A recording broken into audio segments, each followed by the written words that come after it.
One Question is designed to give subscribers valuable insights on how executive leaders in college athletics think about key issues on their respective campuses, in their departments, or within their leagues and conferences.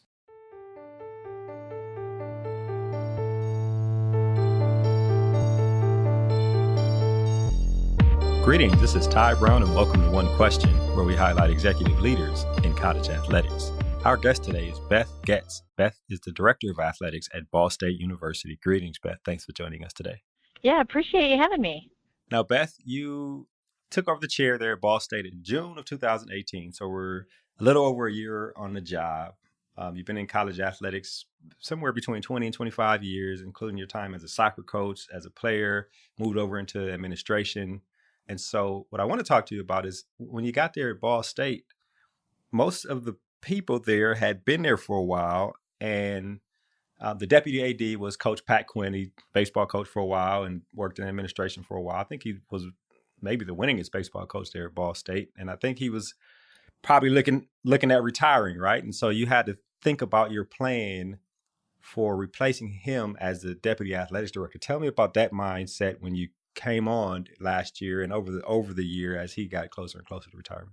Yeah, so I knew as soon as I arrived that was his plan, and Pat Quinn just a remarkable guy. He's touched so many lives and been so engaged in so many ways across the department. So the amount of historical knowledge we knew we were going to lose certainly was a lot of preparation in and of itself, just to prepare for that transition. But knowing that was going to happen a year out, it really allowed me, being new to the institution, to be really strategic about how to try and backfill that opportunity. So before you decided on looking for a specific person for the deputy job, it seems like you had to define what the deputy position was going to be, because when you hired Fields there, his role is completely different than what Coach's role is. Talk about that process of deciding what the new deputy role was going to be as you planned for Coach Quinn's retirement.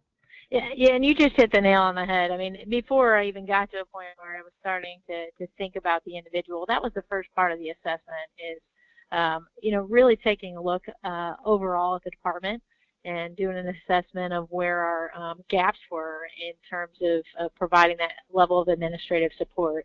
And so I knew pretty early on, just obviously revenue generation and involvement on the external side is a priority for us, and this ever-changing landscape, to make sure we have the resources that we need to provide our student athletes a great experience. And so I had an idea pretty early on that was the direction that I was going to want to go, but had an opportunity to really ensure that was the need, and maybe define it even a little bit more about what type of individual I thought could bring the experience that was necessary, but also that was, able to be a great fit for our institution and what we needed, and the role of a team member.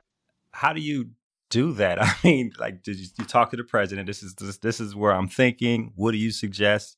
You think about people you've worked with and for over the years. Like, how did you define that, what you wanted in a person? Like, because there's what you want in the position, and then there's what you want in the person in the position. Like, what was your process on that over that year?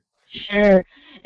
Absolutely had an opportunity to engage with the president, but I made that a collaborative process too with our with our leadership team, as we talked about what we needed to fill and what type of individual would fit in that role. So, we had looked at and had conversations in and around what a responsibility list might look like, what what sports they might oversee, and that type of thing. And so, that really led us to, to where we felt like we were ready to begin to look. And I knew it was such a critical hire for the institution that, and given some of the other changes on staff, we had a few other openings at the same time.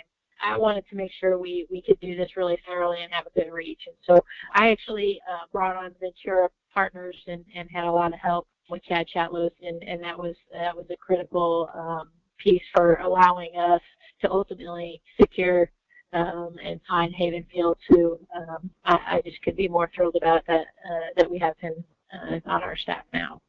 Yeah, I wonder about that process, right? I mean, researching candidates. You had a few people in mind? I'm sure they probably brought a couple of people in mind, and looks like Haven's background. He's done a lot of the development and fundraising.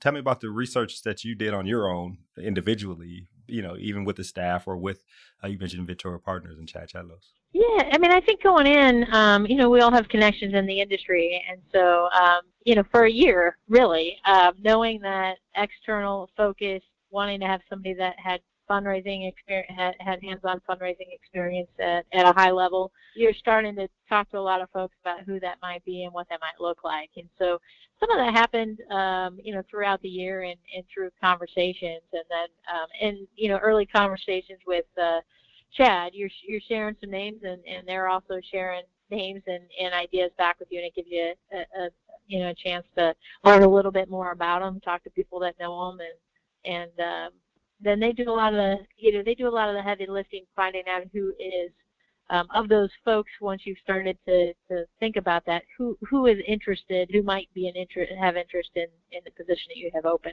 Now, when you bring in candidates, right, there may have been multiple people who fit the bill, or may have just been one person.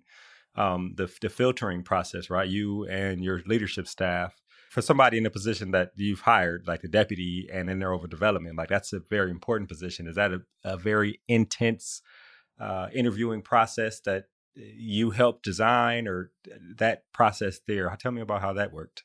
Yeah, of course. A combination of both. So part of the piece that was really important to me is that we did, certainly had engagement on campus and some formal components to that and who those candidates met with. But I also wanted to make sure that it was somebody that felt like they could work with me and my team, and that I felt would be a good fit.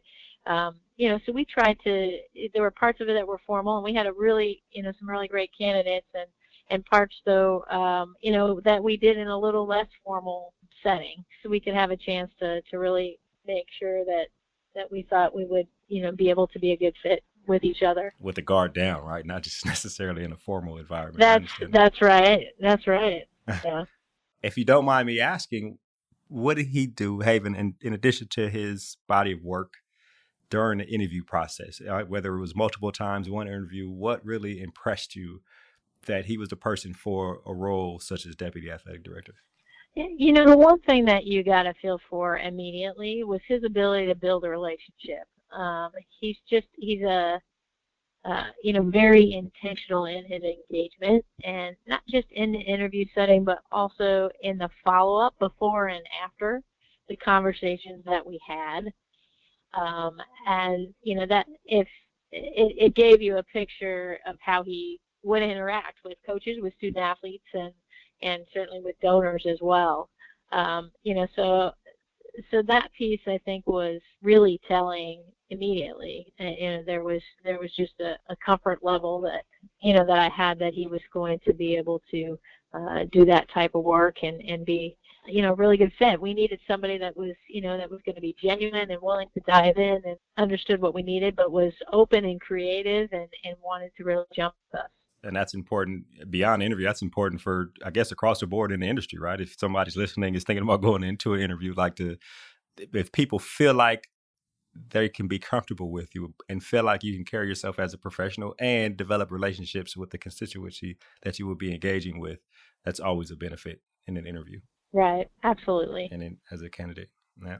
So then we'll wrap here with this last couple questions here. You make your final decision. You decide to go with Haven, and tell me about that process of informing the president who you're going with, informing your team, or they informed you who they liked. Like, what was your process, the final decision process, from all sides, from Ventura Partners, from the senior leadership team, from the president at your university, and then letting Haven know that he was the person for the job?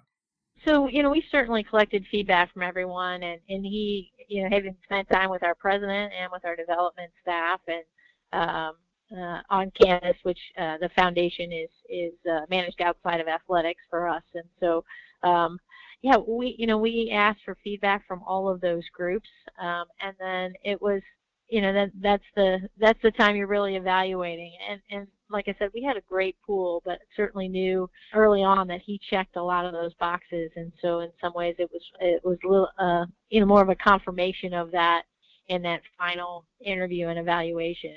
Once you're comfortable, and the next piece of that, obviously doing some background checks and having those conversations with former employees and employers and other people he's worked side by side with. Then the fun part, because you get to extend the invitation and get ready to move forward from there. Yeah, that's important. So you go look the president in the eye, say, I think we found our person here. I'm gonna make this phone call, I guess. And then, I mean, like, is it just them to call you up? Hey, you're the person for us. I think we need you to move it forward. Like, I just, if you would, tell me about that part of the conversation as we wrap here on talking about hiring a deputy.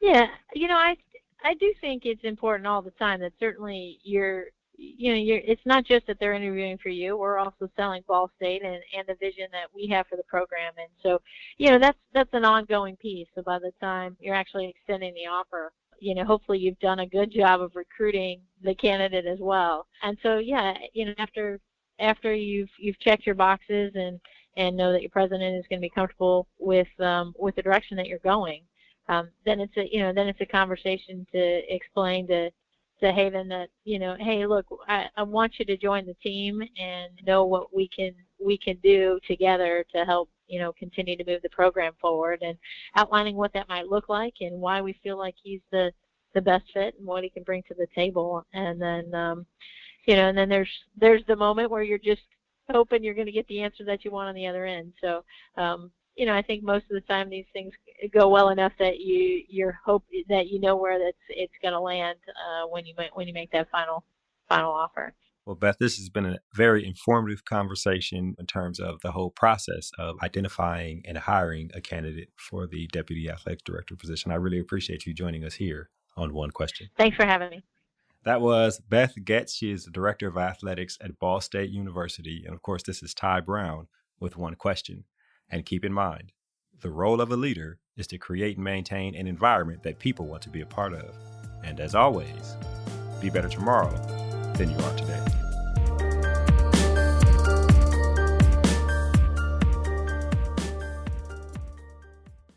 This episode of One Question is produced by Spades Media Group, solving problems using creative leadership.